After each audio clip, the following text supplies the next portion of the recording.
What is up? How we doing tonight? Welcome to SOL Citizens. Hey, what's up, Kimmy? How are you, buddy? Griff, what's going on? AKA G Square RPG. How you Look, doing, man? you've been looking forward to tonight? Yeah, it's been a long time coming, hasn't it? Good. Yeah. Well, I think we'll have a good time tonight. We got a lot of ground to cover. Pardon the expression. Welcome everybody to Soul Citizens. I'm Griffin Gaming with my buddy Kimmy65, and Oh, sir. today Kimmy's going to be kind of taking the tour guide. He's going to be leading us around the Star Citizen universe, and we're going to put ourselves in his capable hands. So, if you don't have anything to drink, to sit back and relax, and Kimmy, it's all in your hands, man. Where are you going to take us today? Give us some background. Well, yeah, man. I'm sitting up into my hab, and Chris promised me that I was gonna get a hanger. So as you see what he delivered on, right? That's the I'm first like, room. That's one room of many. dude, I wanted that penthouse. I wanted that scenic view. I wanted windows. And Chris was like, "Yeah, we got you covered. Look what I got, man." Well, when you move to New Babbage, they got windows in New Babbage. So when you get there, we can get you out of that four walls and get you at least one Oh window. my One God. window. Come on, Chris. I know it's tech debt, man. I know you're trying to save on the tech and everything, but come on, dude. Come on. I want a landing pad in this bad boy.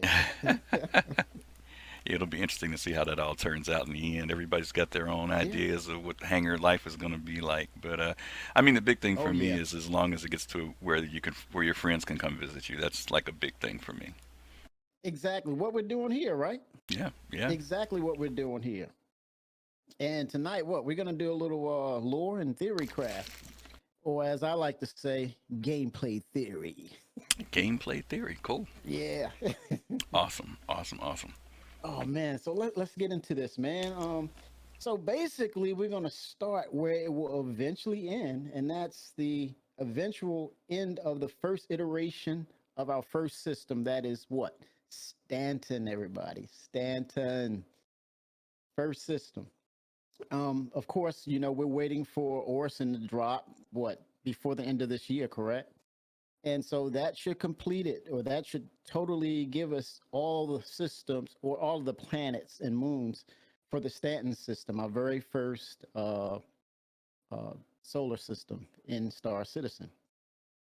And with that, as we are in Stanton, let's go over the four planets.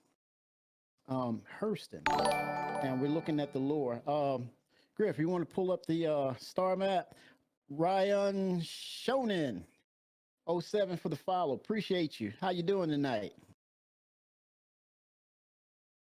I'm going to talk about our very first Stanton, our very first system, which is Stanton, and go over it because I mean, a lot of us know, but then there's a lot of potential backers who are looking at the game and saying, "Hey, what is this all about?" So I assume that most of us kind of know what Stanton is all about, but I want to just reiterate or pick on some points about it, and just as we go forward, let's just remember it briefly and then look for that next system. But I want to just go over it. Griff, you want to pull up the arc map? It's up. Mm, In okay. case you don't see it, it's up. I I think the don't rest see of us see it. it. Okay. All right. I see it now. Nice. Okay, I see it now. Good. Just got a little delay, but we're good. Nice. Look at that. This was another thing.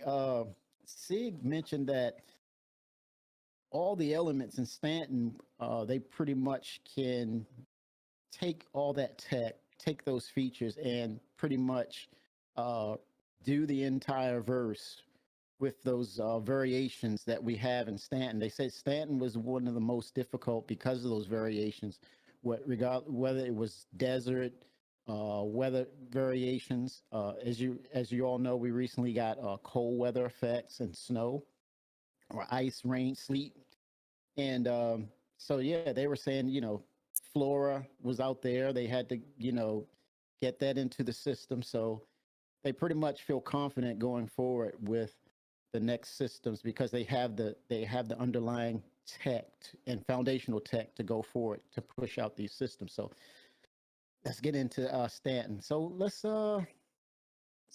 there's four systems, four planets. I keep saying systems, but four planets in Hurston. Hurston, owned by Hurston Dynamics.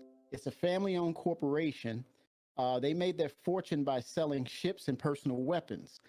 The ecosystem, they tore it to hell, man. I mean, let me tell you, they had no kind of respect for anything green in regards to Hurston. It was just a test bed for all their weapons, whether they're ship weapons, personal weapons. And in addition to that, they were strip mining and using heavy industrial machinery to push out whatever materials they needed. And as a result, you see all that pollution and everything. Everybody's walking around with a freezer bag on their heads, trying to get trying to breathe air because the air quality is that bad. There's toxic waste there, and it's just basically that planet was handed over to them by the UE. It was a way for the UE to really uh, make a profit basically. So it was a way that they gave it to the corporation, make a profit, and get a return on that. And so basically, as long as Hurston wasn't really breaking any laws, major laws, they had the free will to do whatever they basically wanted on that planet. And as a result, as you all have seen who's been in the game, that's the result. Uh, but here, politically, it's basically the tale of two cities. As I said, the workers are in deplorable conditions, but the executives have the best of everything. And if you get on that train system, you'll see where the workers have they're in these shabby apartments, worse than this. This is luxury. What you see behind me is luxury compared to what they have. But if you go to the executive district, in which SIG or CR mentioned that they're going to really build that out a little further, and you're going to go to the executive areas, it's going to be plushed out. If you know what that means, the best of everything, materials, clothing, all the accoutrements of what leisure is all about. So yeah, it's basically that tale of two cities. Where the 1% live. Oh yeah. Cliff, you got anything to say about that? No, no, no. I mean, that's it. If you go there, it's gorgeous. Marble, black marble, onyx, gold. I mean, it's laid out like you said. Yeah. See, someone knows, right? Yep. Someone knows. Conspiracy theory. But yeah, man, it's beautiful in its own way, in the way that Sig has really fleshed it out and set it up, and like that main structure. They mentioned that they're going to build that out too, where we'll be able to walk and explore in that as well. But yeah, it's very dynamic. So let's go on to that next system, the second of four. Let's hit Crusader, which is it's coming this year. Crusader is known as a low mass atmosphere gas giant owned by Crusader Industries. This planet has no mass, but it has cities that float above Crusader. They build ships from small commuters ships to high capacity starliners. That's where they made their living. Um, the city is a hub for travel to many systems as well as a tourist destination because of the vistas that exist in Crusader, which is Orison. But then recently, there's a known pirate. I think some of you have encountered him, Nine Tails. He's been making this his place less of a family-friendly location. And so if you can see him out there, just shoot him down. But outside of that, definitely Orson, the Crusader gas giant, is a place you want to come visit. Um, also, there's three moons that we see that's a part of Crusader: Selin, Daymar, and Yella. The three moons are actually named after a 24th century story called A Gift for Baba. If anyone who is a subscriber, go to the jump point, you can look that up. there's a story behind that. But those three moons are named after that story, a 24th century story. But yeah, Crusader, I mean, they are really doing it big. I mean, with the traveling ships, the commuter ships, they really made a lot of money. The Starliner, the um, the Hercules, they are really doing it as far as these ships do the heavy lifting and can move a lot of mass with those ships. But I hear that it's one of the most beautiful places that you can visit. And also, this what's unique about this gas giant is that it has atmosphere. That's going to be cool. I had a question for you. Wasn't also, I think one of the transitions here is, I mean, we know Port Olisar orbits this, but when Orison comes in, there's stories that maybe Port Olisar may be removed. Is that what are your words about that, or do you think it will, or they'll keep it, or what? Yeah, that's a good question, and that's been a rumor. That's been one of the rumors since the introduction of 3.8. There was this rumor that there's this cryptic message that was going through the intercoms of PO. I call it PO, but and some backers were thinking that hey, they're going to destroy Port Olisar, but it never really happened as of yet. But in my opinion, I would love for them to keep the nostalgia of it Hmm. and just retrofit it and build parts or habs over it or attach to it and expand it for a functional purpose, mainly for probably cargo. Since we're getting cargo in the game system, that would be a great hub for cargo. Okay. Cool. Recycle that tech.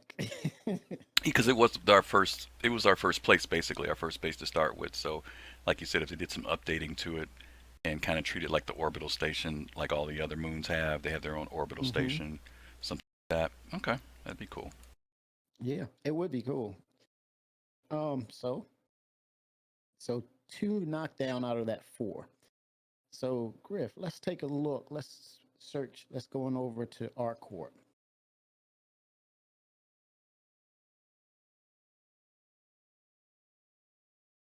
Man, I was remember citizen the last Citizen Con, or it was a Citizen Con, wasn't it? It wasn't Games Con. It was Citizen Con that they did the demo of ArcCorp. Mm-hmm.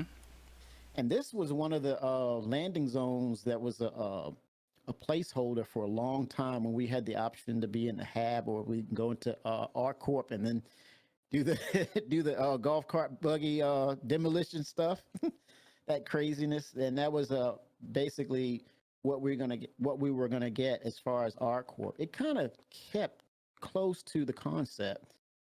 There were some differences though when we're talking about looking at the planet's surface. There was a distinct difference, but overall, I mean, it was just still it was different, but they were both beautiful to look at. Right. When they really got into the tech to make it work, some things aesthetically changed, but it wasn't to say that it was a downgrade at all. I think for me, like you said, RCorp was our first, one of the first, what they called it, the social module back then, right? When we Yes. could go there, and the first time we could actually interact with other players. It wasn't a big space, but I think G-Lock was there. Most of the stores were still there. I think it took a little while before the clothing store opened up, but Hasaba. yeah, Yeah. Kasaba opened that. At first, it was closed. It was really just the gun shop. And if you remember, they also had the hospital. Remember the medical Yes, place they did. that was there Yes. back then? And that's weird Yes. that we don't Yes. have that now. But it was Yes. cool that when you died, you would wake up, at the hospital, which Yeah. was kind of Yeah. cool. Yeah. And the trading area, the trading center, remember? The Yeah, right. That's right. I tell you yeah, a but they secret. I'll tell you a quick one. I what's that? remember being able to break in to G-Lock. For those of you who did this, G-Lock had a second floor. And a lot of people never knew that there was an open bar deck on the top of G-Lock at the old Area Oh 18. yes, I the don't know if you VIP remember club. that. Yep, at the very top. And so I remember VIP. breaking in, and when I used to stream, when I first started streaming, I actually got up there and would do some of my streams from up there, and people would be like, "Where is that at in the game? How'd you get up there?" So yeah, that was actually pretty cool. It was weird to get up there, but yeah, you could get up to that second floor. Some people fell. Yeah, yes, they definitely did. Newsflash. But yeah, I mean, this is to me, it was definitely, as we all know, it's that love letter to Coruscant. that mega planet, that mega city that was a part of Star Wars, where everything was just retrofitted with an urban sprawl. Um, but the planet essentially is a business and production park, which is attractive to other companies to set up shop there. But here's the sneaky thing about ArcCorp, man. David had it called this company the Blob because it was a conglomerate of several or hundreds of different companies, and if they liked what you did, they would absorb you. And so for the fact that politically they are under they had there's a pretense of them saying that they like the influence of Xi'an technology and their ways and their culture, but it's just to attract other companies there, and the ones that they see that they really like, they absorb them into their corporation. Hmm. Isn't that weird? Different. Didn't know that. And here's their bread and butter. They started as an exploration consortium, several business companies, and after several failed ventures, they acquired mining rights. This proved to be a profitable turning point, and the result was them absorbing their first company, which was a terraforming company called BCK.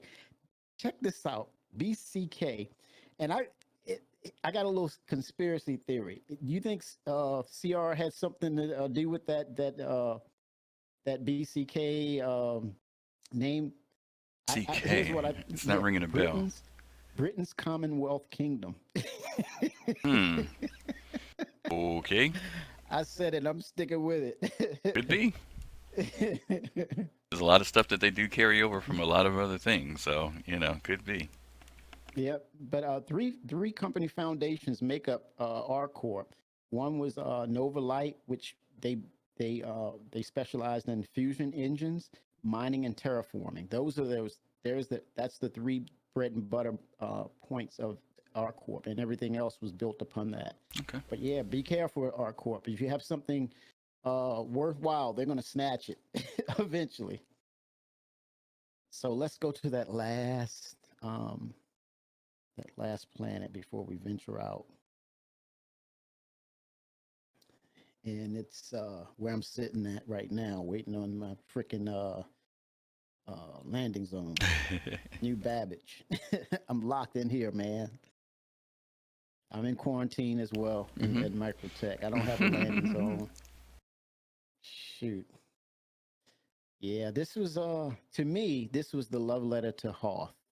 Microtech, it's known for well, you know, it's known for its terraforming malfunction, and that's not a good thing.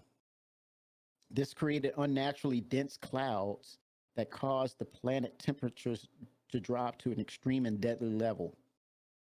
So, because of that, the citizens there live in dome enclosures because of that terraforming incident. Um, Also, in real life, I consider this the love letter to Silicon Valley because basically, essentially, this is the tech nirvana or mecca of various tech companies. And one of the most famous is Moby-Glass. So if you got a Moby-Glass on your wrist right now, you got it from Microtech, that proprietary tech. You got it from them, and they are filthy rich, old money rich. But I love the recent things that they did with Microtech. Um, I wasn't too happy about the variations of weather. I wanted it to be a total take on Hoth. I wanted the planet to be totally engulfed in ice and snow and whatever. But there's variations that there's some areas that have plant life, but it's still extremely cold. And if you're caught out in that cold without a protective suit, you're gonna die. Yep. Absolutely. You gonna die. There's some real unique landscapes on this. A friend of mine got a group of us to go to the pole on Microtech, and I didn't know that it was actually it has geysers there with like a black obsidian, like it looks like Ooh, lava. These huge obsidian rocks, yeah. very different. Then, like you said, you've got other areas where you've got this. area of like beautiful colored flowers and stuff. And there's smaller areas for sure, because like you said, it is dominated by the harsher weather, the snow and ice. But it is interesting that the planet does have these couple different biomes on it that you have to look for because they're not easy to find. But Yep. when you do find them, they're starkly different than, like you said, the frozen regions on the planet. And they did mention also, Griff, that some of the plant life kind of adapted to those extreme measures of cold temperature, that they were more fitted to survive. And so they sprouted mutations of different types of plants that could thrive in cold weather. Okay. So I thought that was very interesting about them. But yeah, I can't wait to see new Babbage. That's the one thing we're gonna get in 3.9. Give it now, give it now. It's in the hands of Evocati, but Yeah, we probably should be within a seeing week, new right? Babbage. Yeah, Probably, I would think I within a definitely week. see. Go to Yeah, concierge this and week subscribers, maybe. is. I totally agree. This is the week to them to get that sprint going and get it in. Definitely. So here we go. So that's essentially Microtech, and we're pretty much done with that system. But as a summary, um, the Stanton systems, according to the lore, it was one of the original systems created back in 2012. That was a backer goal that was unlocked. Um, see here, it's the four manufacturers. Hurston Dynamics, they're the weapons manufacturer. Crusader Industries, makers of the Starliner. R-Corp, a mega corporation known for fusion engines, mining, and terraforming. Also known to absorb companies. And finally, Microtech, the makers of the Moby Glass and the terraforming faux pas. Um, So just to go back and reiterate your point earlier, corporations all own these planets, basically, right? there were four. These are not Yes, civilizations. four. These are strictly corporations who have No, divided up these planets within this system among. no. And you know why they were sold to the corporations by the UEE? Because they were under heavy financial burdens due to the Tavern War, also the imminent Vandal War. So they were under heavy financial strain, not just to keep finances above water, but also to make sure that they could take the burden of having to take care of these planets under their law system as well. So basically, it was a return on what they owned, and so the corporations were able to jump in and be a financial asset to the UEE, and especially with the weapons and the ships that they were creating, it helped in the war effort as well. So Cool. it was a win-win for UEE and the four corporations. Okay.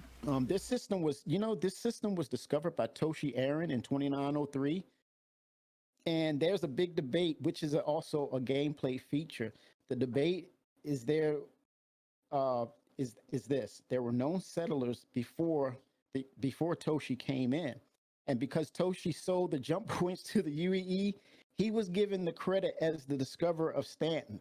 So, people, if you discover something and you're in exploration, you either gonna get the credit for it or you're gonna hoard it, get some of the resources, and somebody comes in and gives it to you, and they become the discoverers of the planet. So it's up to you. Choose.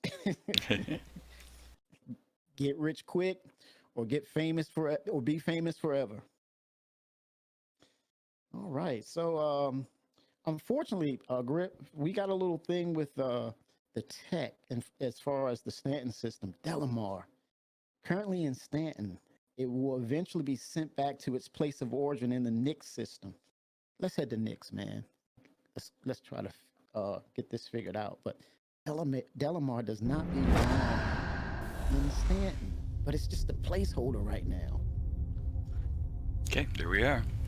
Oh, Nix, Nix.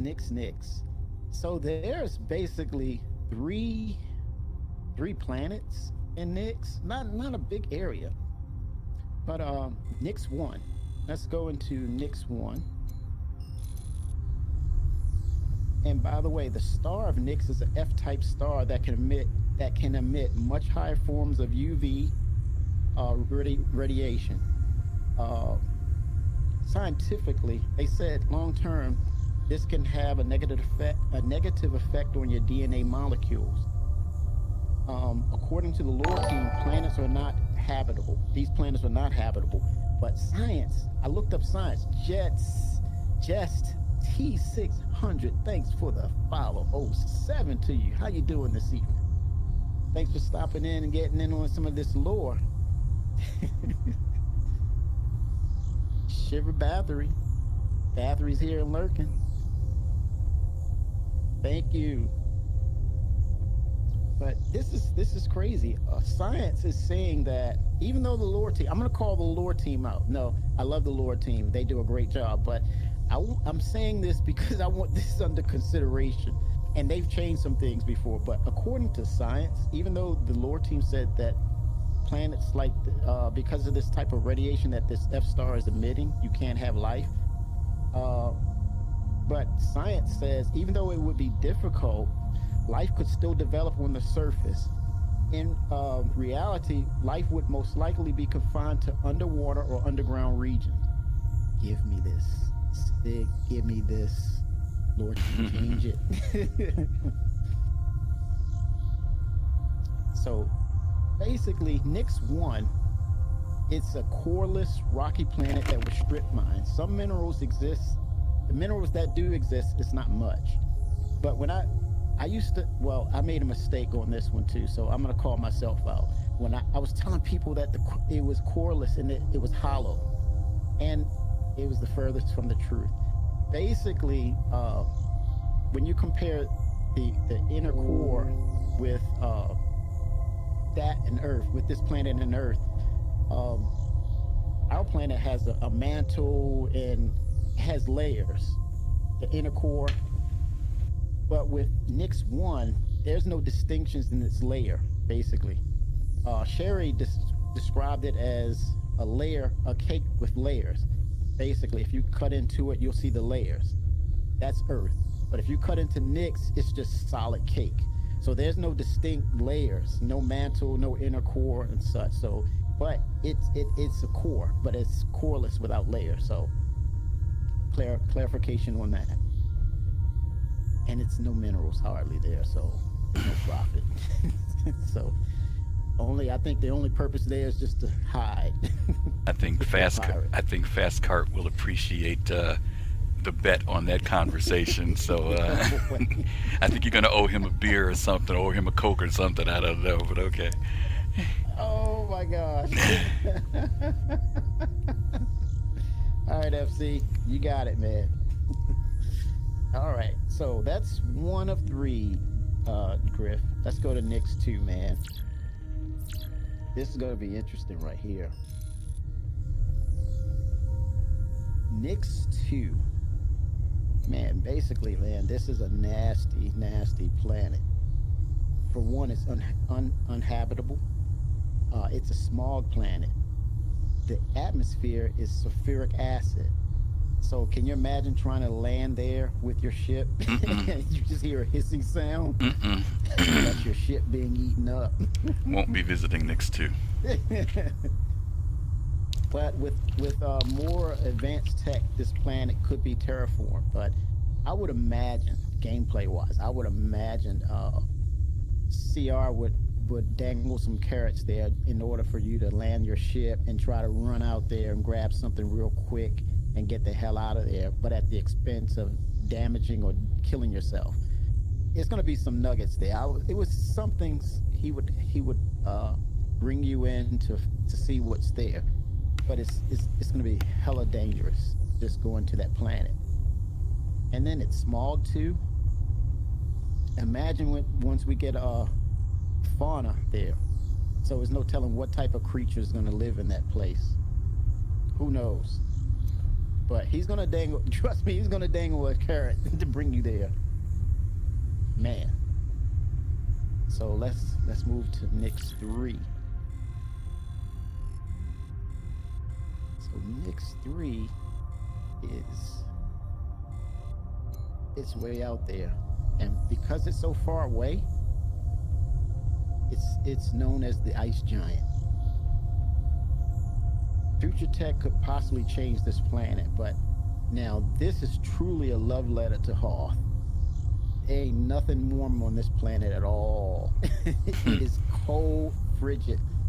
So, hey, there may be some minables there. I'd take a shot at it. Outside of that, I think, yeah, it would be a good place to hide as a pirate.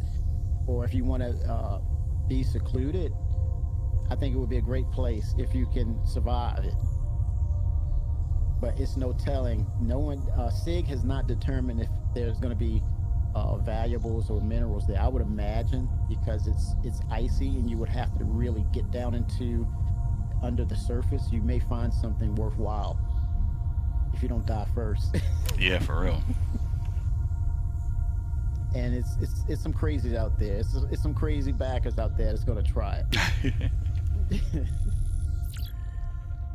So there's also 2 asteroid belts, and briefly just giving them a name, it's going to be the Glacium Ring and the Keeger Belt.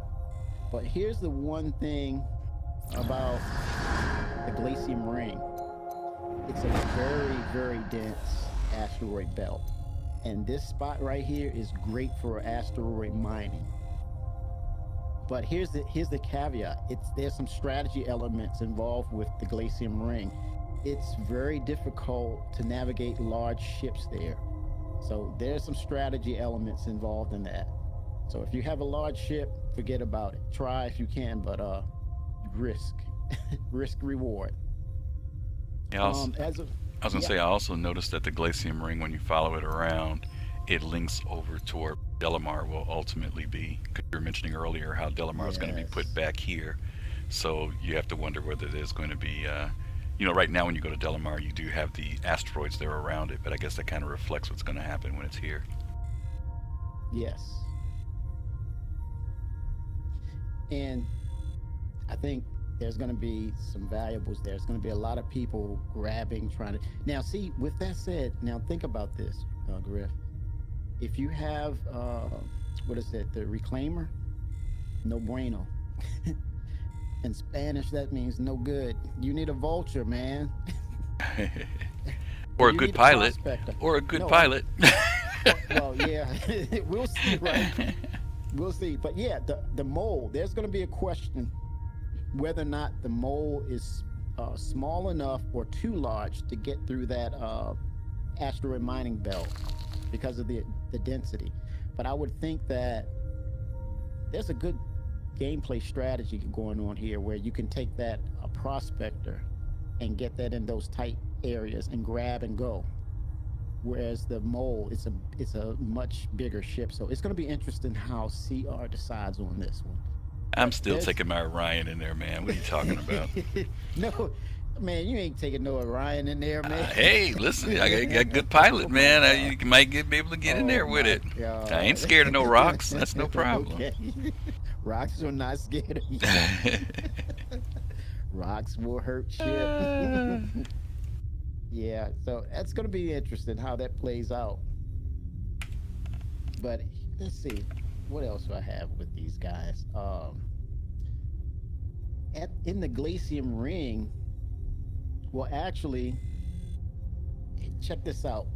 Because I brought up the Glacium Ring and what stands out about it, it's actually Delamar. Yep, it's Delamar. This used to be because this area was difficult to navigate large ships through it. This company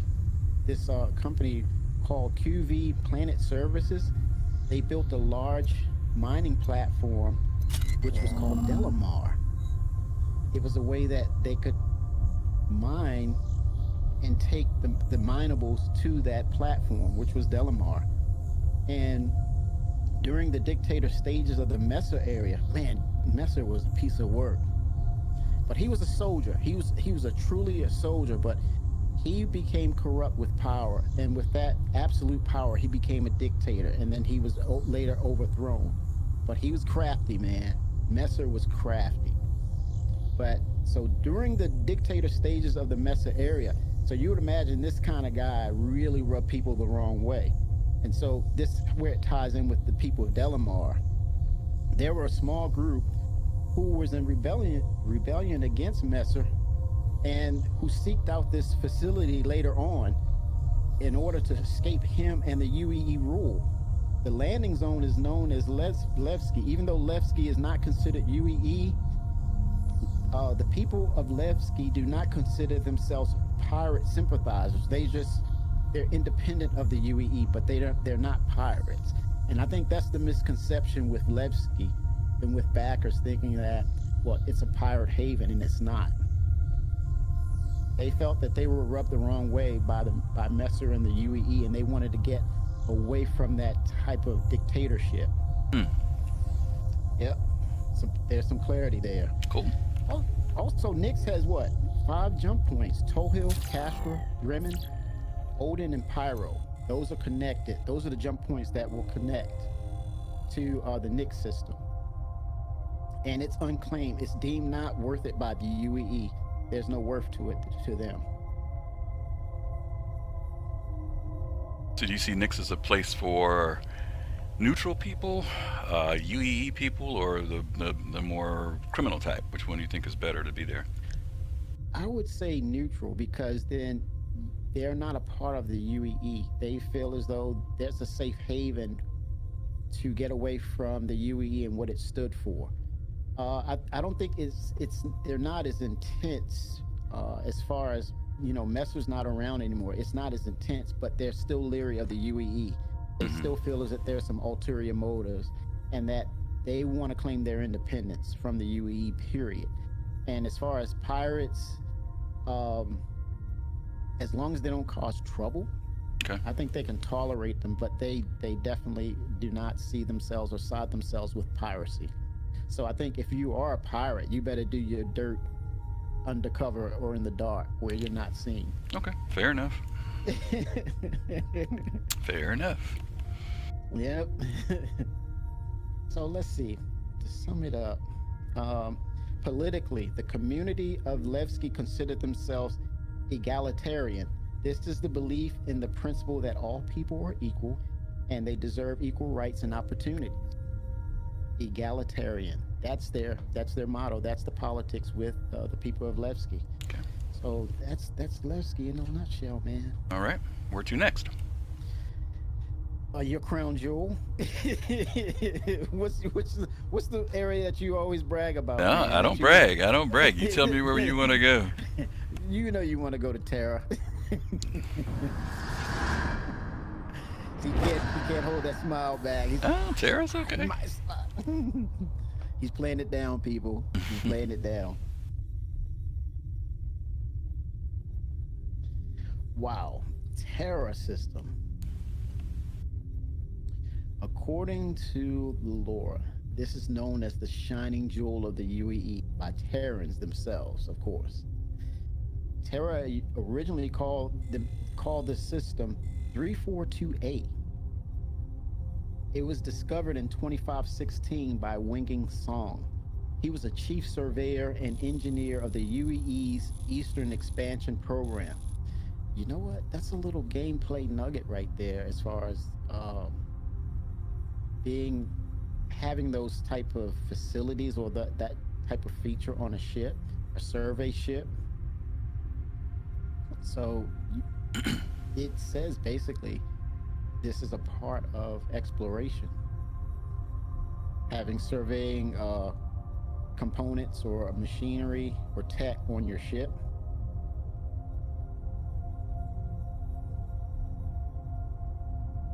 The sun of there it is, Terra Nova.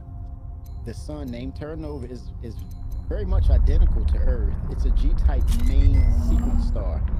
Its type identifies as white, but because it has atmosphere just like our sun, it shines yellow. It has a yellowish hue. That's from the atmosphere, but it's really white.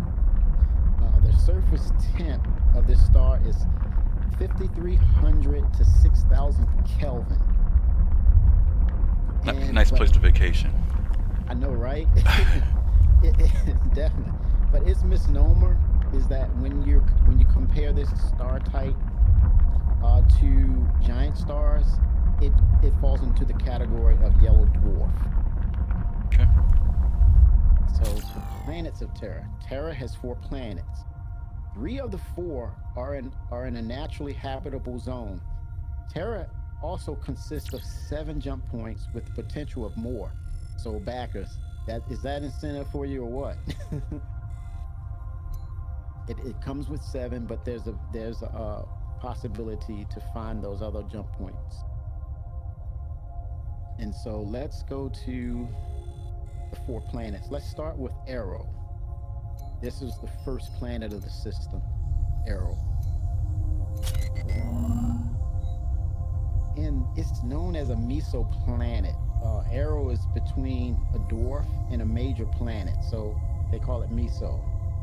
Um, Check this out, everybody. This is what's cool about Arrow. And if you live on Terra, Game Griff, be all ears. On Arrow, Mm-hmm. there is a rich deposit of minerals. Again, on Arrow, there is a rich deposit of minerals. Cha-ching, cha-ching, cha-ching. But unfortunately, the heat is too intense for a man or machine currently. So, what kind of nugget would you need? You need a nugget from CR or a carrot or something, or some kind of something to help you. But right now, the heat is unbearable. So, gameplay wise, how would I see that in regards to gameplay? Uh, Well, you would use. Go ahead. no, but I was going to say is in the description it says that it makes it too harsh of a climate to make them easily accessible. It doesn't say that they're not accessible, just that evidently you're going to have to take some precautions.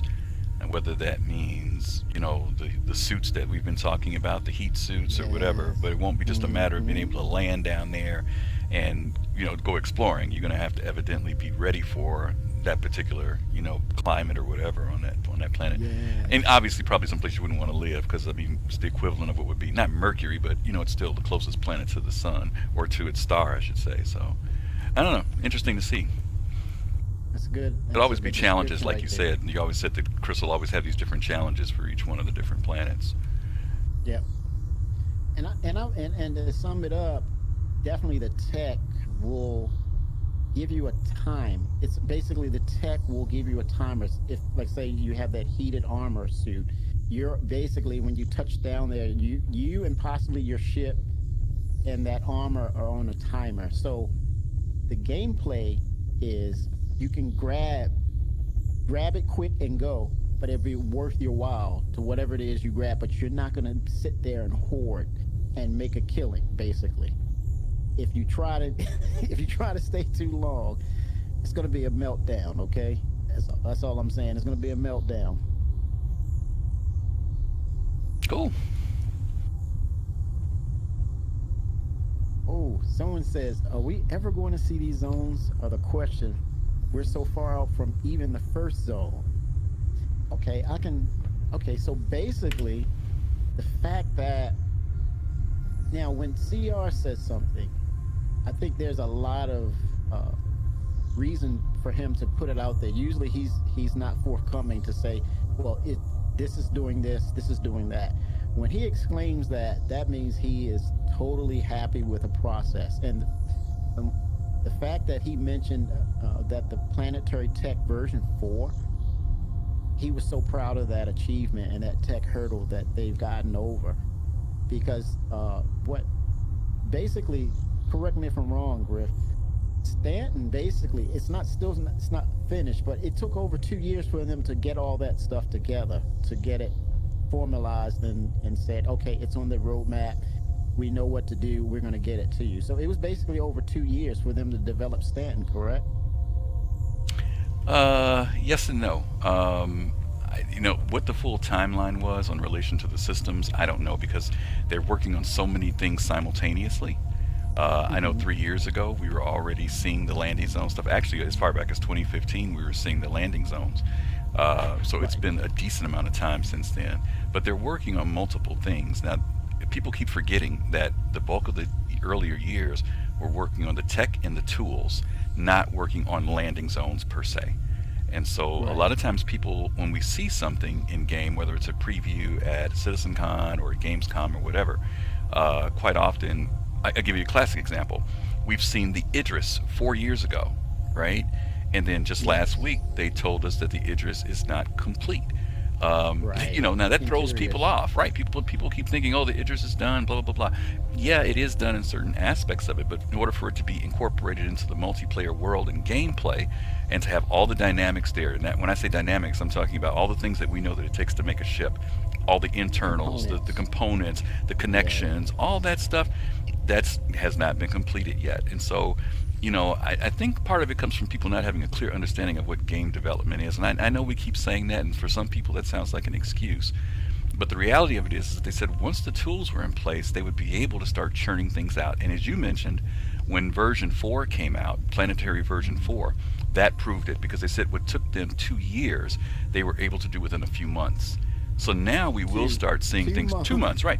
So now we will start seeing landing zones and things being chimed out much, much faster, where before they were all being done by hand. They were all being done in the Right. old traditional way. So I think people have to kind of understand that dynamic. And no, we're not going to wait another 2 years, Gladestone, so stop it. Right. That's not going to be the Cut it reality. out. The Cut it out. reality is that once the systems start coming out like Pyro, Pyro's not going to come in and there's going to be one. I guarantee you, it won't be just one moon or one planet. I guarantee you, there will be several of them there. So they it could, because now they can expedite how quickly they put this stuff out. So that, in my Right. opinion. And Griff, you touched on something that there's different departments that will handle how each component or feature will come together. And as you mentioned, the landing zones, that's a tech department all itself that have things Yeah. going on. But as far as the planetary tech itself, you know, as you mentioned, Griff, they didn't do an upgrade of Stanton. They did it from scratch. Right. They did the planetary tech from Right. They scratch. started it And all it over just took again. 2 months. Right. Right. 2 months. But if people don't know that, they don't get it, And so that's it. Again, I understand people's concerns about it seeming like things take so long. But guys, do your homework. Look at other AAA games. See how long it took for them to start those games Absolutely. from beginning to end. And when we start talking anywhere from 5 to 10 years, that is standard, and we aren't even there Yes. yet. So let's call it for reality. Let's speak truth if we're going to talk about it. Chris announced in 2012. Real production didn't start happening until 2013, 2014. So we're only technically 6 years in, guys. That's the reality of it all. So, I know people like to throw all this stuff out about how long it's taking. Listen, go play No Man's Sky if it's bothering you. Okay, Mm, but we're gonna be there. We're getting there. but to actually but Griff, but to stand in their shoes Uh huh.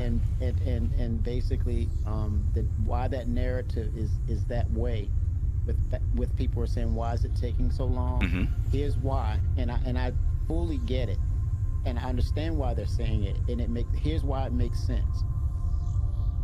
The basic triple A development department teams or gaming companies never let you see the development Right. paths of what they're doing. Right. They never let you see it. But so when they actually announce that they're going to give you a trailer, they don't tell you that 7 years ago we started this project Right. and we had these hiccups. But here's the thing, as you said, Griff, they already had the tools in place with their engine. Right. So it was all laid out for them. They had the scalpel, they had the wrench, they had the drill and everything right there in their hands. But it still took them 7 to 8 years.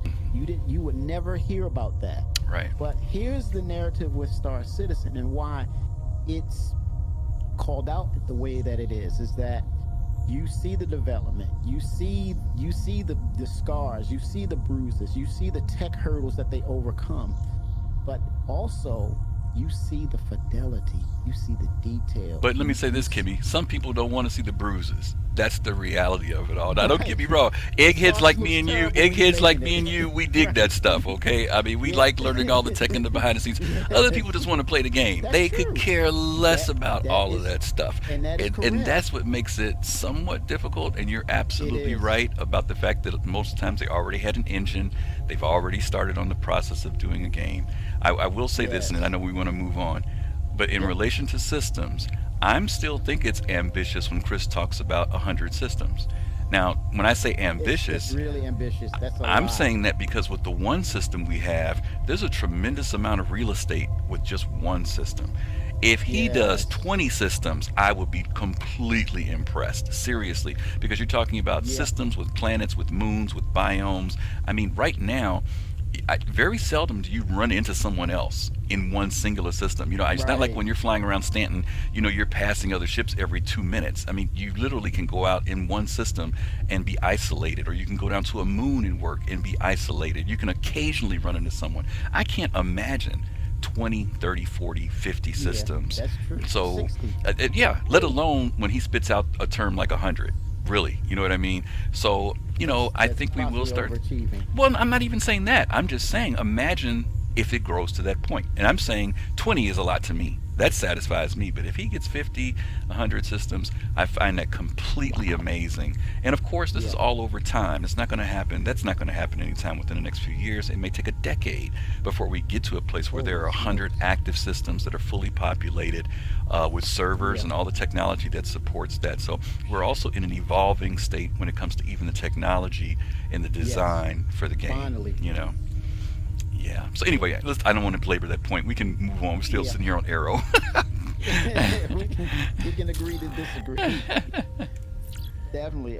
But yeah, the next planet we looked at Arrow. The moons of Arrow. They're also known as captured asteroids, Petrum and Petrus. So I would imagine that they may have some valuables as far as minerals there as well. But definitely, this is going to be a snatch and grab for those who are in the Terran system or who travel to Terra to get their hands on those minerals. But yeah, be aware it's going to be hot. So from there, we're going to move on to Pike. It's the second planet of this system. And it too, like Arrow, is habitable, but very hot. And again, here we go. Cha-ching. Very rich mineral deposits that actually fund most of Terra's wealth. Can you imagine that? But with this, they're using mining robots. The UEE, I'm sure it's the UEE pushing this, that or a corporation who works for the UEE. They have mining robots. Can someone say mining tick?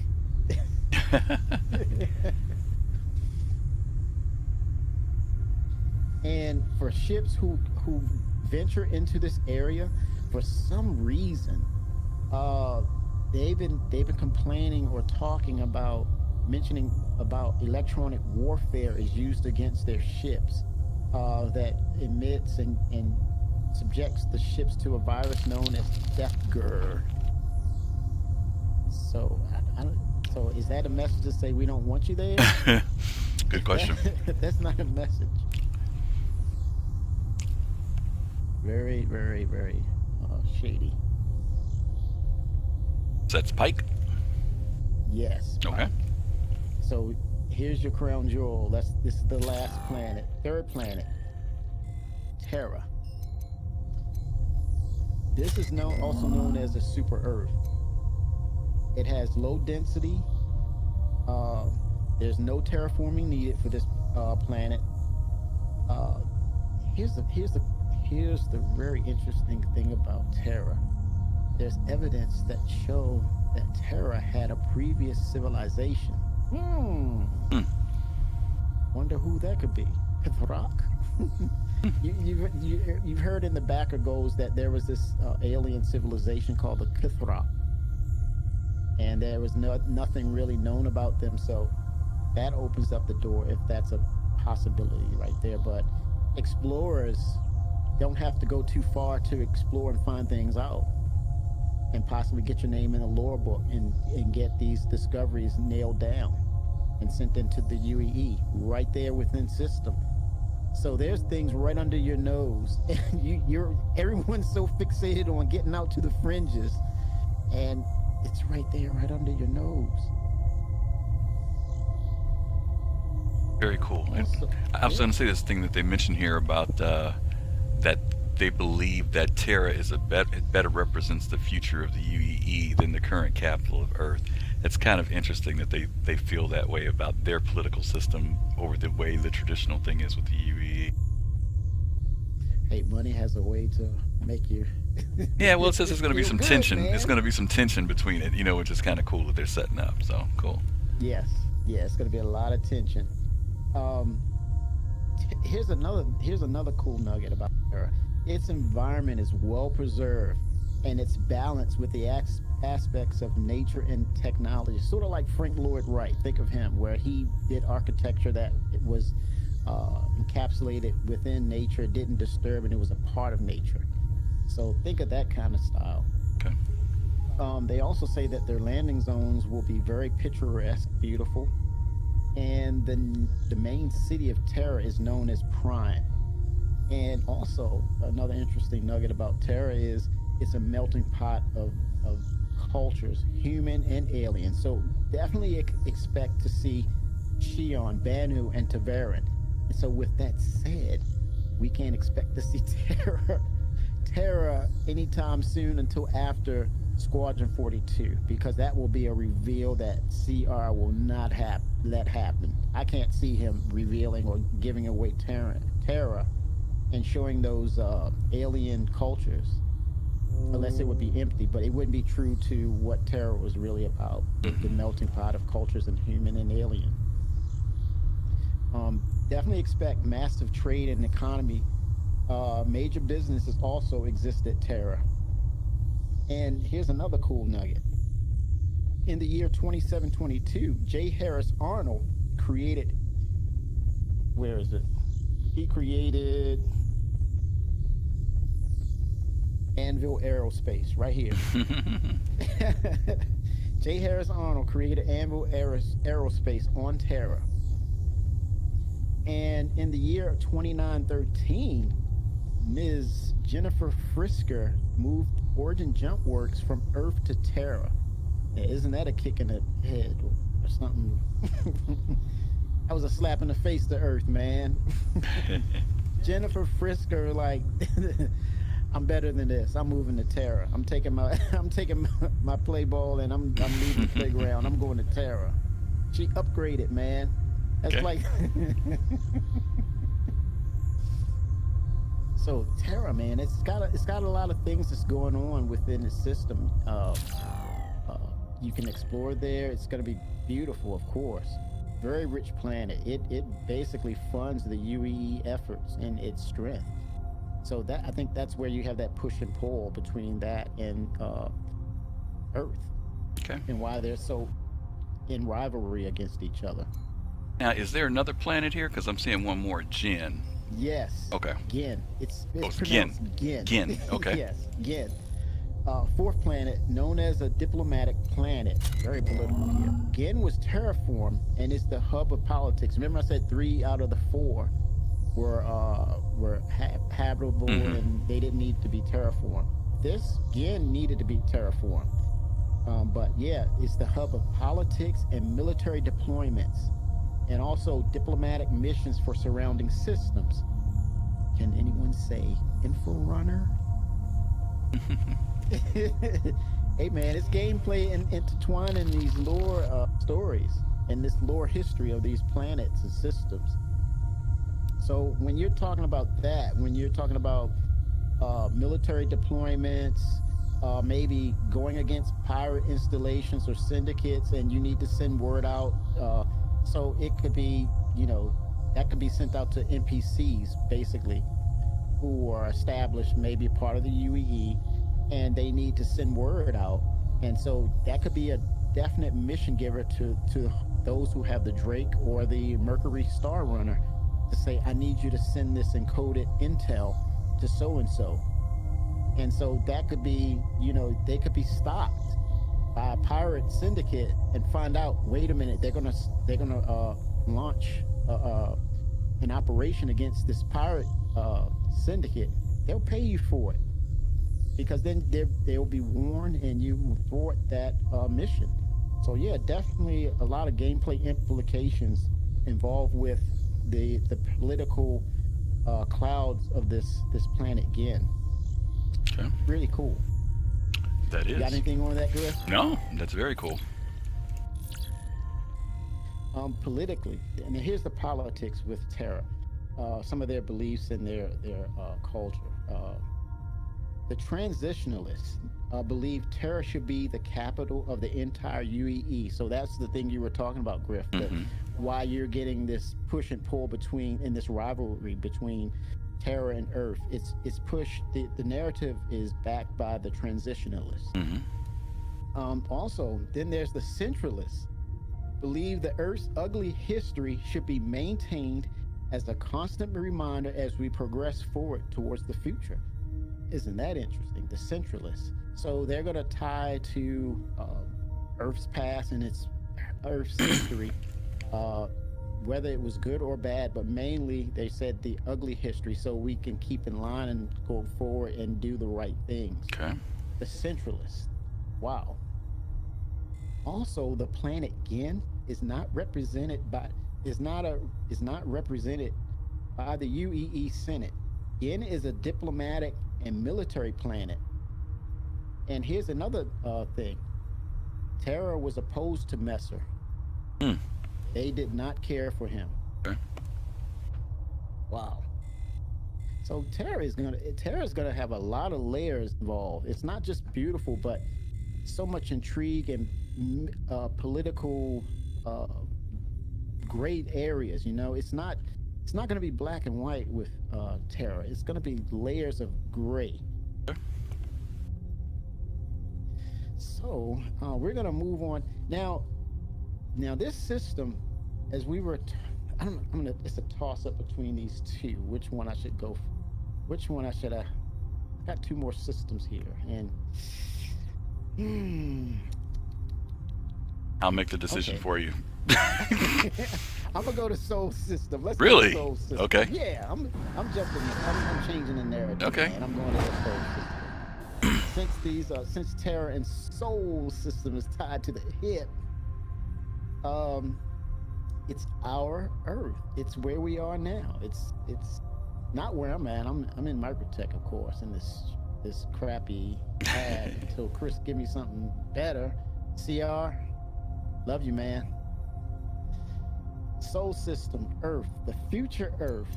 Wow, man. Do you know they kind of keep the narrative of what's happening with our system, the political strain on it as far as the environment. So going forward, the Earth is affected by heavy pollutants in the atmosphere. So it's going to be similar to what is that? What's Lorville? Not as bad, but it's close. And so that's probably why it's getting a lot of flack from Terra, because they have squandered their resources basically. So let me start with let's backtrack, Griff. Let's go to the closest planet to the sun. We're gonna go to Mercury first, and we'll work our way back to Earth. Mercury is the small planet that experiences great temperature variations, and it's not habitable. So what kind of gameplay should we encounter with Mercury? Temperature variations? That's crazy. So I guess to one extreme it's going to be very hot. I'm curious as to whether they're going to have minerals there. They have not really, SIG has not fleshed out or mentioned what it's actually going to be like Mercury, but I would imagine because it has temperature variations, we may find some exotic minerals there because of those variations. So that heat, cold, pressure, I would imagine they would have some decent mineral deposits. But I think it would be dangerous to try to live there. So there's going to be some work and some things done. And then as far as the future, what the future is going to be like with Mercury, it could be strip mined, but they have not mentioned exactly what's going on with Mercury yet. So let's go to the next system, Venus. This planet is composed of carbon dioxide, and this is the hottest planet in Sol. So definitely that narrative is pretty much the same. It's going to be tough. But it makes sense to have risk reward with this. Definitely. Tech is going to only go so far to protect you. But outside of that, there could be riches there because of the temperature of that planet. Am I correct in remembering the reason why Venus is hotter than Mercury? Do you remember what the reason is? No, I can say right now I don't. I thought, and somebody correct me if I'm wrong. I thought, because I used to think Mercury would be the hottest, right? Because it's closest. But my understanding is that Mercury has no atmosphere. That's why, where Venus does, and so therefore it heats up. It heats up faster because it has atmosphere, and Mercury's it does not because it's been burnt off. So, those of you, that makes perfect sense. Yeah, if someone wants to correct me on that, I thought that was the reason, but you're right. It has atmosphere. Ryonin got it. See, boom, he hit it. All right, cool. Ryonin Shonen. So okay. From there, we're back to where we started, Earth, humanity's homeworld and namesake of the UEE. It is the political machine and center of the empire's commerce and culture. But centuries of habitation has stripped Earth of her natural resources. The result is a heavy dependence of imports for the billions that still inhabit the Earth. Sounds like a reality right there, folks. So we're dependent on imports to sustain the Earth. So wow, it's on a crutch, man. Gotcha. And yeah, so it's gonna be tough living in Earth. But then I think as a pirate, I think you have a home. You got a home. Okay. And of course, Luna.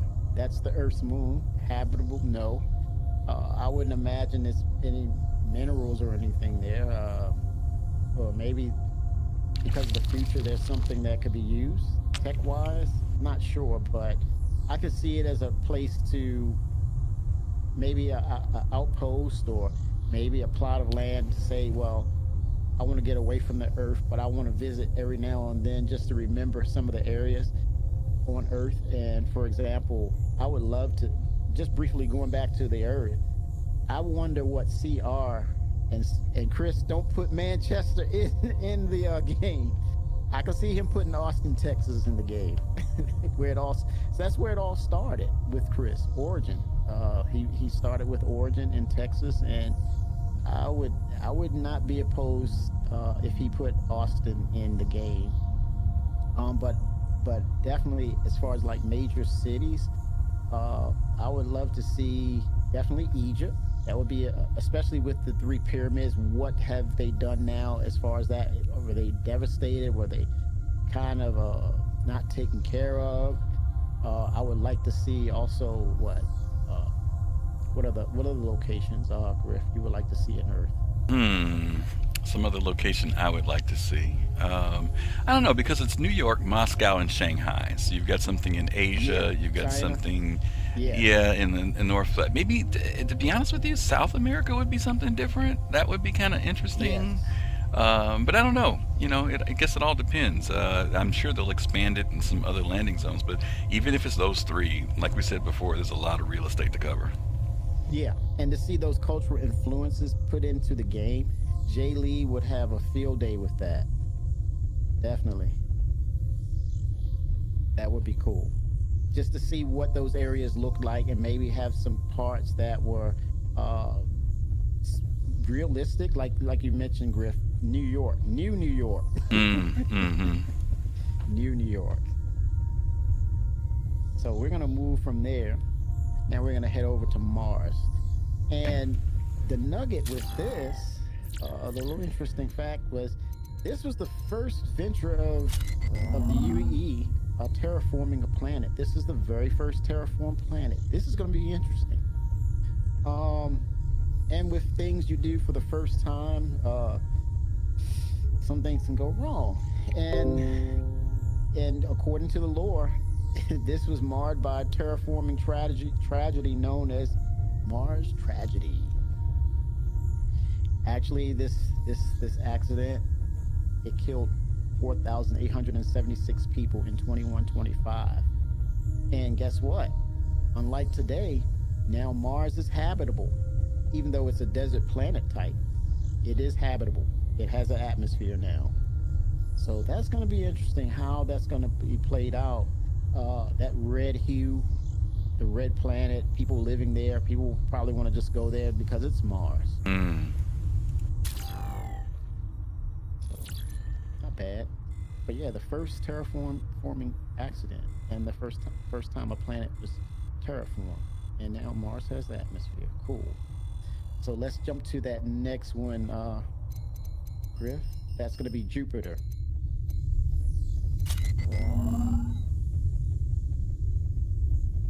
And this is definitely the large gas giant of the Sol system. Can someone say fill her up? Fill her up. Yeah, this is definitely going to be a fueling, fueling spot to refuel ships and such. Jupiter. And also, it has what? 4 moons? 5. There's 5 moons of Jupiter. We have Ganymede, Europa, Io, and Callisto, the moons of Jupiter. So that would be cool. I mean, as far as gameplay wise, how cool would it be to live on one of those moons and you have a fuel, you have your own natural fuel station right there. You know, grab your fuel in Jupiter and you're good. Yeah, but you know what? Jupiter's a violent planet, though. You know what I mean? It ain't like you're just gonna drop down there and gas up. I mean, Right. it's mostly storms and stuff. I mean, don't get me wrong. I agree there'll probably be some aspect of doing it, but I bet it'll be pretty high risk to go down to Jupiter, man. I don't know. That's a scary place for me, man.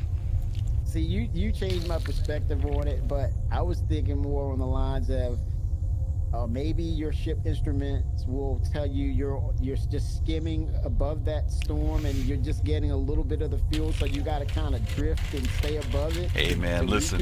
If you ever saw the movie 2010, man, or Space Odyssey, I don't even want to mess around with nothing over by Jupiter, man. That's a spooky place, man. Yeah, that could change your life. Definitely change it. Bad way, change it. But yeah, we're gonna see how CR handles that one. And it's funny too. There is some resemblance of Jupiter to Crusader.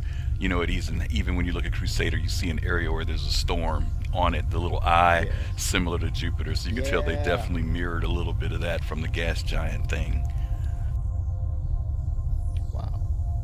And when you mentioned that that movie, 2001, 2010, definitely way ahead of its time. Yeah, and as Fast Card says, and we're way behind when it comes to being where they were. You're right. Yeah. Yeah, Glade, I agree. I love those movies as well. They're great films. Glade, yep. Spot on. So we're going to jump to that other gas giant. Maybe this one's a little more forgiving. Let's go to Saturn.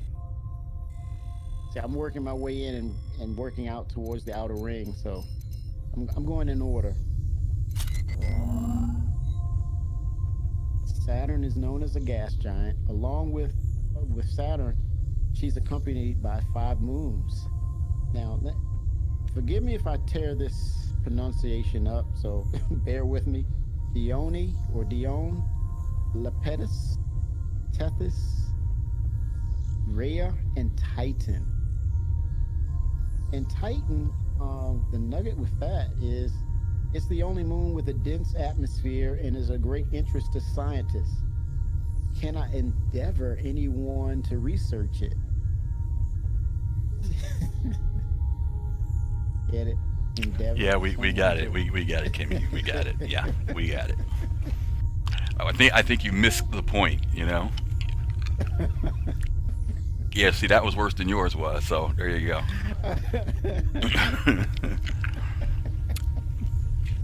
Oh.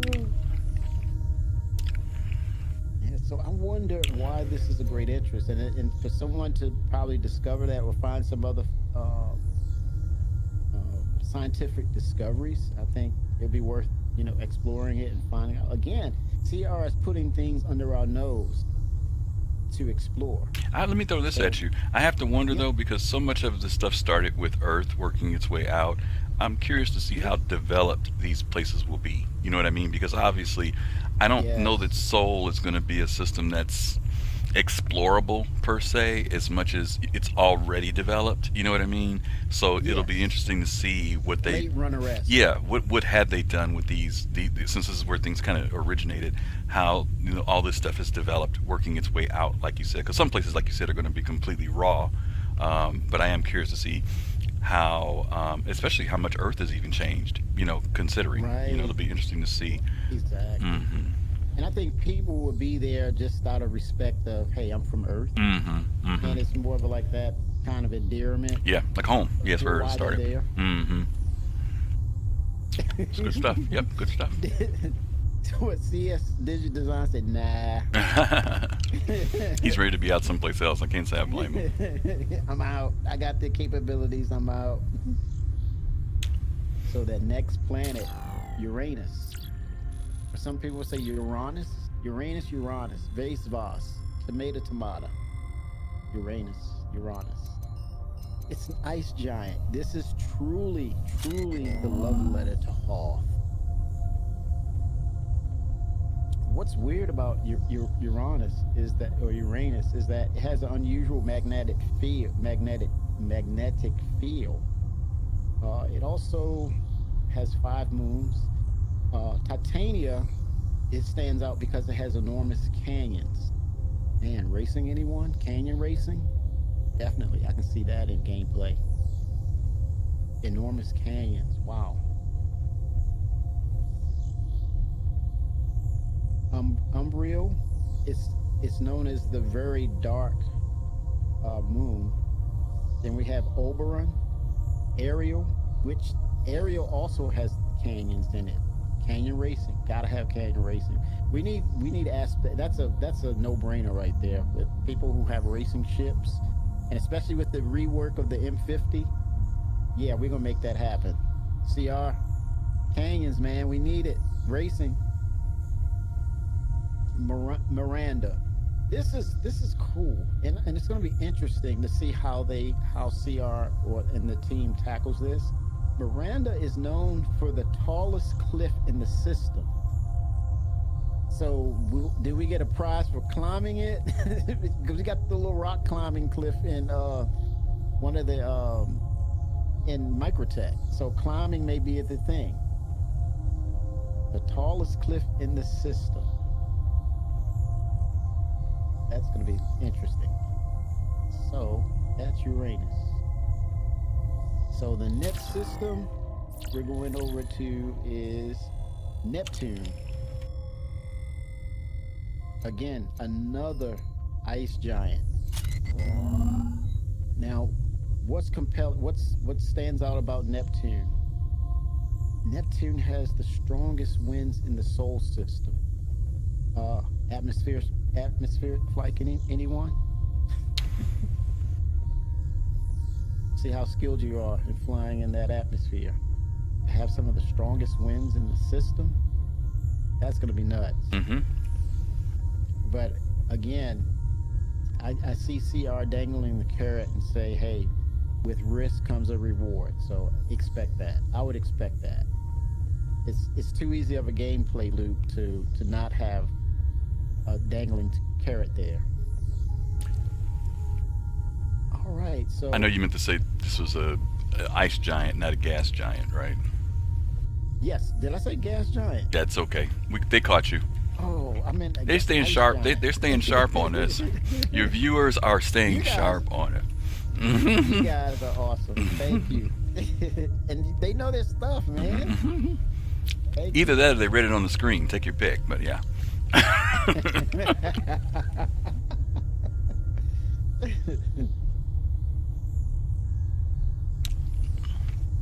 So we're gonna head over to that last planet. Okay. Man, I'm looking at this ice giant. We're gonna head to Pluto. That's the last one on the list in Seoul, and it's way out. There used to be a lot of debate about whether Pluto was a planet or a moon. True. Like, make up your mind. Pluto, known as a dwarf planet, is basically ice and rock. And it was the first Kuiper or Cooper belt object discovered. Moon ode Pluto. Moon odd Pluto. This Karen discovered this Pluto in 1978. They said it was found in 1978. Yeah, they said it was discovered in 1978. Yeah. We got to figure out what that is because there's something weird with that. You guys find me on that one.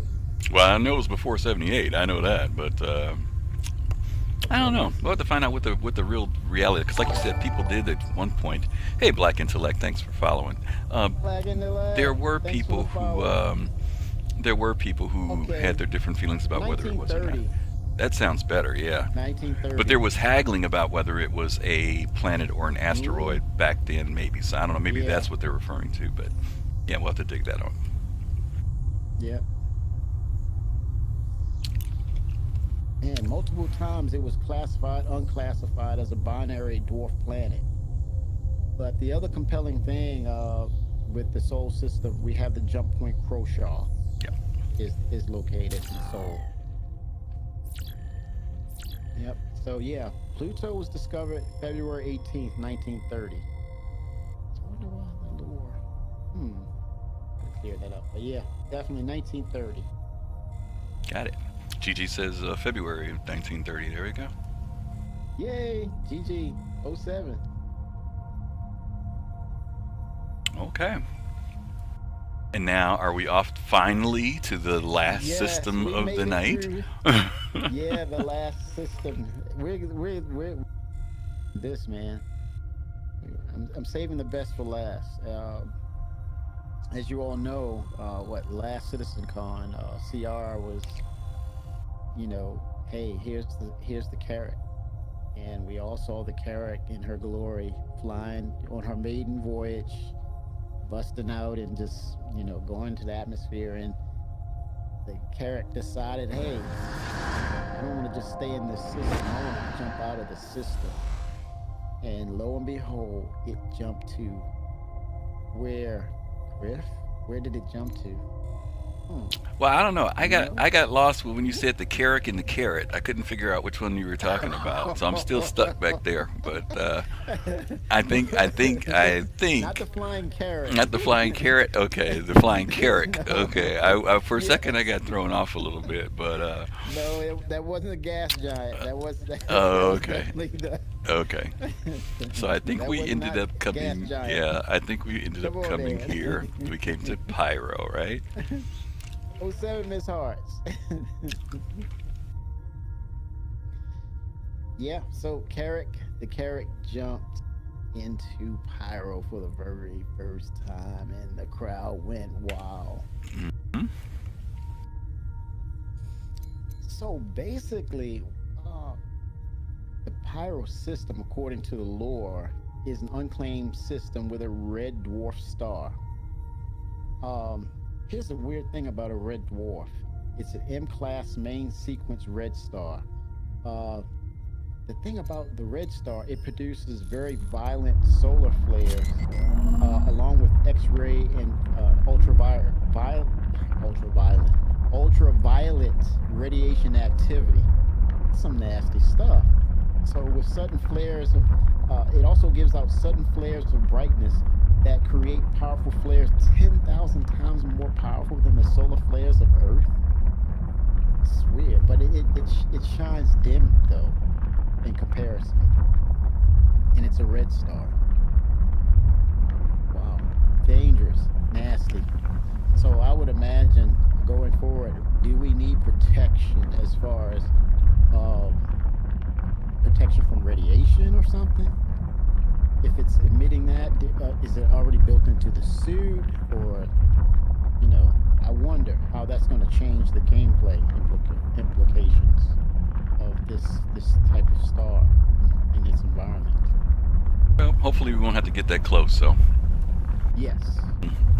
Now that would be cool. Where if you're in close proximity, then you start having those effects of, you feel your the Moby glass is telling you, hey, you're dying. It's like, what's going on? Or you see the spikes of radiation communicated through the Moby glass in your armor, and you start feeling the effects like you were drunk. But that could be also played in as radiation sickness or poisoning, and that's to say you're too close to that particular star. Now, here's some compelling gameplay elements that you could use. So what if you have some shielding or specific shielding that you can purchase with the hull, add it to the hull? And let's say, because Pyro is a very let's say outside of UEE governance, that area is known for a lot of violence, piracy. So what if you happen to be attacked and you can kind of fly closer to that planet, I mean that star, and maybe kind of evade problems because you're protected from the radiation? Just something to think about. And they will have to veer off because they're not protected. I ain't flying near no stars. Next planet. Near it. Near I'm it, not saying in around it. Uh-uh.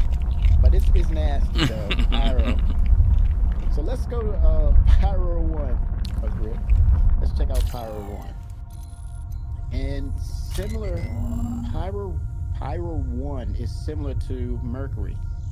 It has a close orbit to the sun, of course, but literally, Pyro is burned out, it's charred along with extreme heat. Um, and that's the du jour of the day. It's a black char of just hot mess. It's just burnt out, literally. So I wonder if this would produce valuable minerals or not. So I would definitely try to uh, explore it and see what kind of valuables are there, what the makeup is going to be of Pyro. For the fact that it's extremely hot, I would imagine you have a timer as to how long you can be there.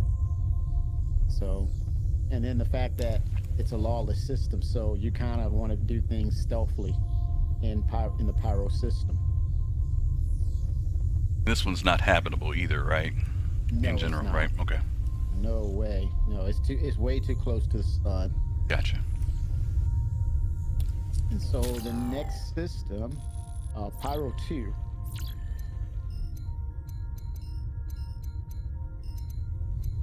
Yeah, this is another sad story right here.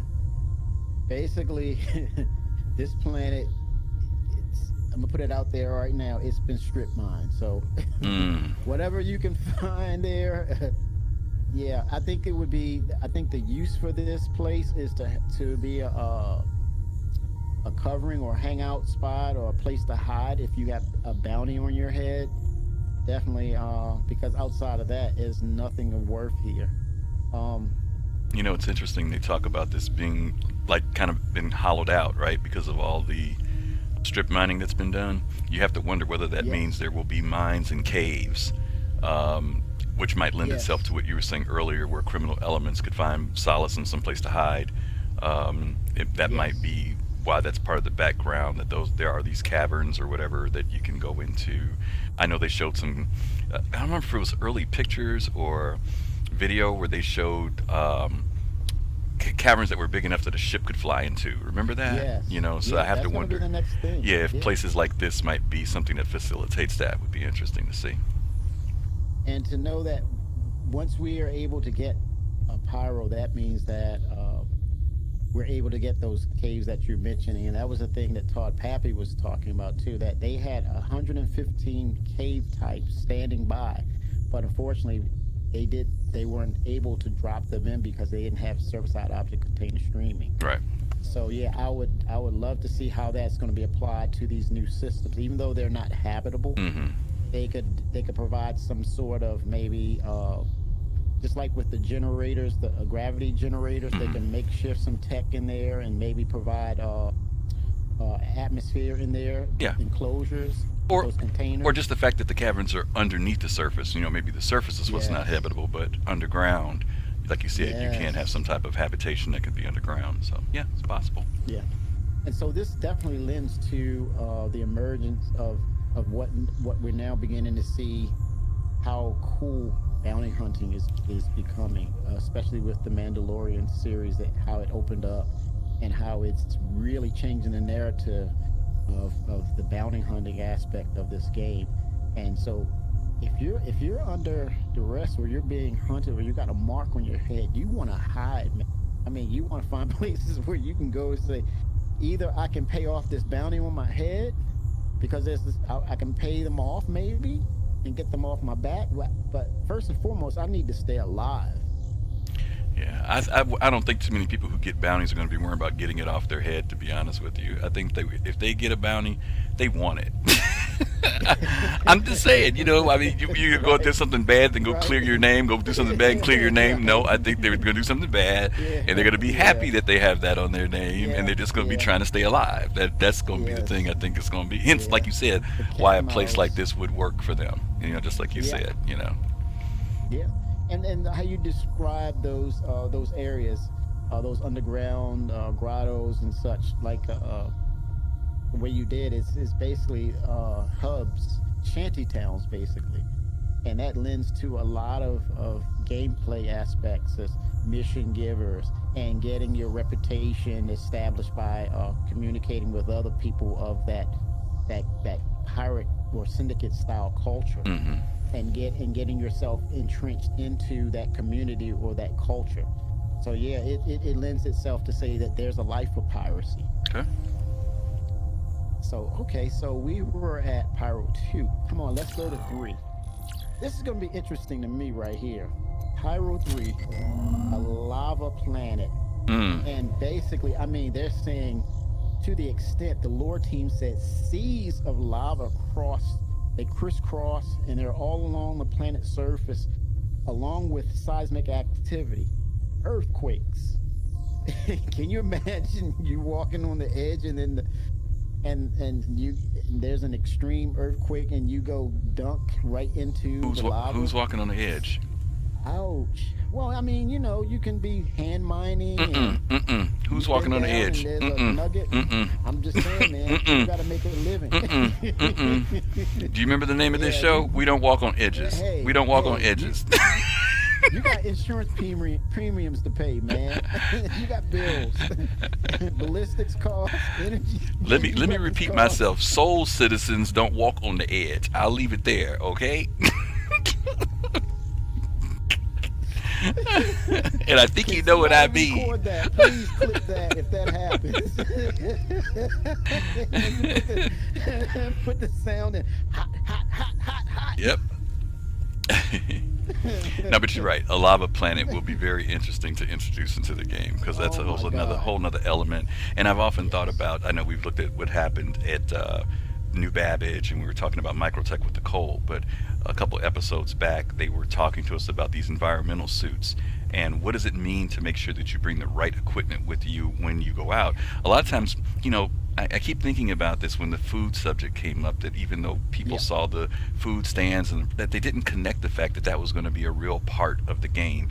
And I think the same thing when it comes to clothing. We have all these Yes. clothing racks and lockers, and people think that that's just decorative, but that's Right. there because when you're on your ship, you're going to have to, there's only so much stuff on your personal inventory that you can keep on you. Otherwise, you've got to Yes. put that environmental suit on your ship so that if you know you're going to a place like Pyro 3, that if you're going to go out, you've got the right equipment. You mentioned it earlier about radiation, whether you need a suit that handles Mm, radiation or cold. So these are yeah. all elements. And I really wonder if this is going to get to a place where for some players it's too much. You know, there's some people who are going to get into that, all that level of detail and having Yes. to pre-plan and think. And then I wonder if there's going to be some other players that are going to be like, I don't want to do all that stuff. I don't want to have to worry about making sure I got the right uniform, or if they land somewhere, they can't get out the ship because three people brought the right suit and one or two people didn't. I'm really curious to see how Yes. that's going to That's unfold key. over time. Or they can just hang out with me and wait for a more spacious have. I mean, you got choices, right? Yeah, this Let's is just true. talk about what you did the other day. This is true. This Share is some true. war stories. Yeah, this is true. You won't die from it. Yeah, you just stay on the ship. That's the thing about it. If Yeah, you don't have what you yeah. need, you stay on the ship. Yeah. Well, some of us are gonna hire NPCs to do the grunt work too. Yeah, Definitely. you a big NPC guy. I'm never on that whole NPC I'm thing, just man. saying, I don't man. know. I don't get me I'm wrong. just I mean, the saying. universe is nine to one NPCs already. I ain't trying to put more NPCs on my Yes. ship, but I get it. In some Hey. cases, I will probably hire NPCs. I will grant you that. I will. Yeah. Yeah, I mean, I'm gonna have them benefit me too. I mean, not to be a protagonist all the time. Every time I'm dealing with them, whether they're a creature or nine tails or they're rude to me about something. Hey, you need to take a shower. You smell like what? I'm not gonna serve you. Hey, man, I'm gonna get fed up. I'm gonna put them to work. You're gonna be the point on my squad. Get out there, go to work. Yeah. Yeah. Be a pain in my butt. I'm not feeding them on the ship. I'm like, what do you want? Yeah. Man. But yeah, this is gonna be really it's gonna be a visual treat to see this, in action, the lava and stuff. But the reason of this, the lore team, they definitely believe that a planet-sized object collided with Pyro 3 that caused the existing damage and violent activity. So that's the reason why we have that planet the way it is. That's their belief that it was a hit by a planet-sized Mm-hmm. object. So yeah, that's gonna be some funny and interesting gameplay with Pyro 3. Mm-hmm. So yeah, so let's head on to Pyro 4 here.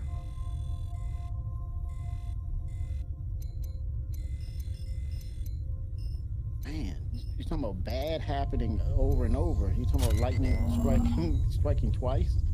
Check this out. Pyro 4.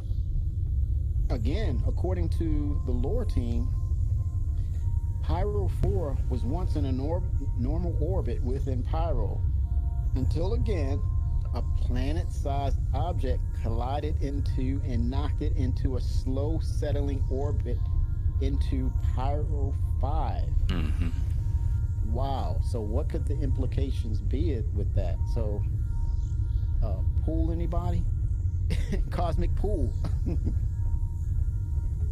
So it's going to be interesting how that affects that planet and what CR has in play as far as what the planet's going to look like, how it's going to react to that violent reaction of what transpired with this planet. Mm-hmm.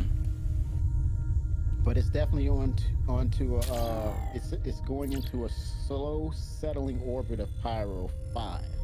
So we can move on to Pyro 5. And again, a gas giant. And what's weird is that it's without a pure hydrogen atmosphere, and this is not suitable for refueling. So what's the purpose here? So what is it?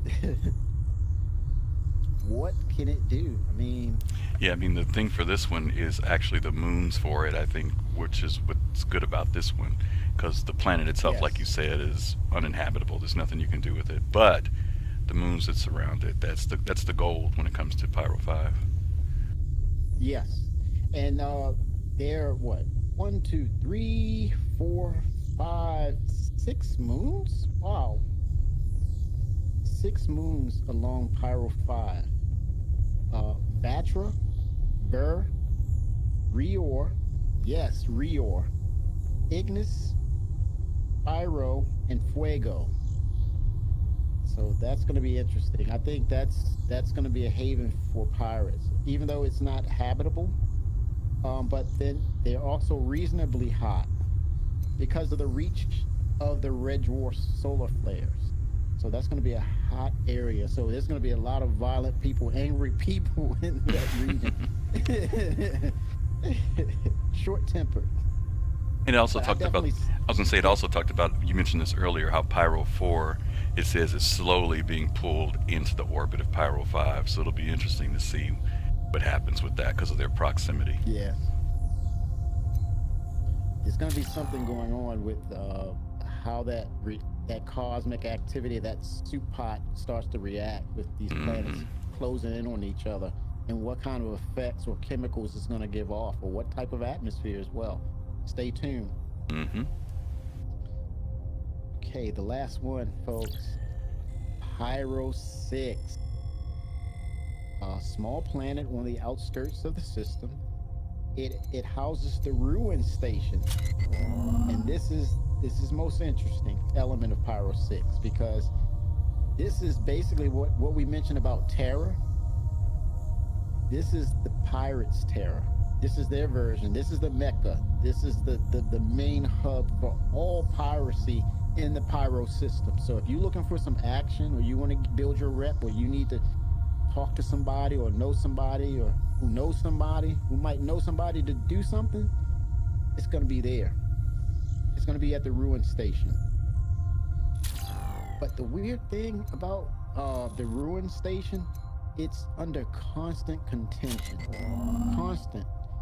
And it's all based on who is the true pirate king. Mm. Who's the head honcho? Who's the boss? Who's the big boss? Who's the syndicate boss?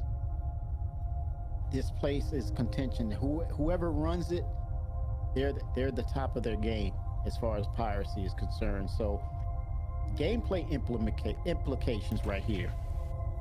I see that this is driven by NPCs, because they're saying that for the fact that the lore team it's under constant contention. Do you have the resources and manpower to hold it down, or at least hold it down for a moment to say that you made a mark? But definitely, I see this as NPC's territory. What do you got as far as that, Griff? As far as that, do you think? I think it's going to be definitely NPCs. I think it will be obviously something that can be structured where there's a constant turmoil going on between them. It'll be interesting to see what mission givers give you here. Whether or not they're different heads, like you would say, almost heads of families or pirate groups, and you're taking on jobs from them, possibly striking out at other ones. Who knows? There's a lot of opportunity and possibility that could happen here. Yeah, but if you want to throw the human element into this, and going forward to say that there's this pirate or this syndicate backer base who have their stuff so together that they come in and hold it down for a while and have everything organized, they will make a serious name for themselves, kind of like on the level of where it opens that gameplay of what they talked about, exploration, right, or explorers getting a name for themselves. This is the pirates getting a name for themselves. Yeah. The biggest, baddest mofo around in that town. It'd be interesting. Sure enough. Definitely. You're right. It'll be very interesting. But you have to keep it up. So it's going to be, King of the Hill. It's basically playing King of the Hill. Right. But according to the lore team, there's a couple of gangs who are the main combatants between who rules. So again, if you can knock them out and hold it down, wow, you made an awesome name for yourself. There within that area, there exists a really nice stable bar. It's called IKR, and on occasion you will get that classic movie bar fight scene there. So what was once a terraforming platform, it was created by the Golden Horizon. They built this platform around a planet that is not terraformable. Can you say drakish, shady? Hmm. So basically, what's weird about this is that they created a terraforming platform, but had no intentions to terraform. Hmm. Can you say money laundering? It's drakish. Okay. It's very drakish in its way. It's shady. So they were just funneling money, you know, even though it looked like it was a legit establishment, but they Right. had no intention to terraform. Okay. But this area of this platform, it definitely provides a great social hub for mission givers between pirates, outlaws, and smugglers. But you got to keep in mind, conflicts can and will happen in Pyro a lot. Good point. Man, All right. Should there we we take us back go. home, all the way back to Stanton, real quick? Let's go back to Stan. Ready? We'll do it. Yeah. There we go. So wow. Yep. So Awesome. Well, that's where we. Kimmy, dude, that was great, man. That was a great guided tour through five systems, which was pretty good. And you've already kind of alluded. Well, you mentioned the fact that we saw a glimpse of Pyro. If I were to ask you now, if there was another system that you would say that CIG would move us into, which one do you think it would be? Wow. Oh my Out of gosh. those ones you listed, what do you think would be the next one? Be after Pyro, of course, Yes. right? Mm-hmm. I would say it would have to be Nyx for the fact that, as I said before, not. Here's why not. We're going to see Terra because Terra is a melting pot for for multiple cultures, Right. such as human and alien. So Tavarin, Shion, Banu, they're going to be there. Right. And if you don't see them, it's not according to what lore is all about. Right. So that scratches Terra. Yeah. Okay. So I would say because go ahead. And you don't think Sol, because that would be a whole 9 planets and bigger system. Is it more because also because Nyx is a little easier to build out, probably? Well, I think they they were doing things with a reason. I think they've established that nuggets that they drop, Hmm. breadcrumbs that they drop, it's for a reason. And for the fact that Nyx was there and it's already fleshed out, Right. and they're gonna move it. Right. Where they're gonna, you don't just take a area and then move it out and do nothing with it. Right. So you got Delamar, and then you also referenced Odin earlier too. So, I mean, that well, yeah, you did reference it, but obviously Delamar, we know they're going to pull that out of Stanton, right? Yes. And so that would be easier to build out, probably, It's going back out to of any of Nyx, them, where it right? belongs. Okay. Yep. Okay. Very cool. So Well, for me, it would be Nyx. all right. Definitely Nyx. Colossal says my bet is Stanton, Pyro, Nyx, and then possibly Terra. That would be very interesting. After So Squadron 42. looks like Colossal's backing you up there. Yeah, so it looks like he's saying Colossal Nyx is too. 106. Yeah, definitely. Yep. Yeah, and then CSD says, I mean, the main landing areas. Oh, Nyx and Delamar. Yep, very good. Yep. All right, well, listen, folks, we are wrapping up the show. We appreciate you Awesome, guys guys. hanging out with us Man, tonight.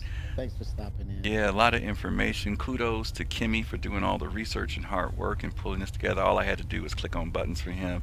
He did an awesome job of No, pulling that's all not this true. together This guy tonight. worked. No, This guy he worked. pulled it together, and we really appreciate you guys. If you haven't followed us, follow us here on Twitch, and also follow us on our Twitter at SOL Citizens as well. We're going to look forward to seeing you guys next Sunday, which is going to be the first Sunday in, was it April? First Sunday in April? Yeah, April, Yeah, right? April 5th. April Is it the 4th, 5th? I think. And hey, Colossal, thanks for following. Thanks for the You guys follow. don't want to miss next week because we are planning on planning on update Uh-oh. 3.9, hoping that it will be out by next Sunday. Gib. I know, More trick. Hazano, thanks for following. We are hoping 581. that next week we will be with update 3.9, at least to concierge and subscribers. I know, If right? it reaches there, we can talk about it. If it doesn't reach there, then we can't talk about it just yet, and we'll talk about something else. But our gut feeling is that by next week, CIG will have released it at least to concierge and subscribers. If not, they will be really having to answer to the community because they have reached into their 4th month, which they've got to do it before that comes up. So let's hope that we do see it next week. Yes. In the meantime, from all the folks at SOL Citizens, we appreciate you guys. We are going to see who can we raid tonight? Is there anybody out there we Oh my can gosh. raid? Let's Guys, stay see. safe out there, okay? Yes, please stay safe out there. And yeah, We need you. we're gonna bounce some We folks need you out healthy. tonight. We're gonna send them over to Tessa D. I think Tessa's your friend, right? Isn't Tessa your friend, Kimmy? Tessa Tessa D. D, Yeah. All right. yeah, she's All Texas. right. Yeah. Why don't we go Tessa ahead D and is a Texas we'll gal. send it over to Tessa D. You guys throw some love She's over at very Tessa sweet, D y'all. tonight, She's very sweet. and we will catch you guys a little later. Okay. Peace. See you Oh next seven, week. y'all. Thanks for stopping in.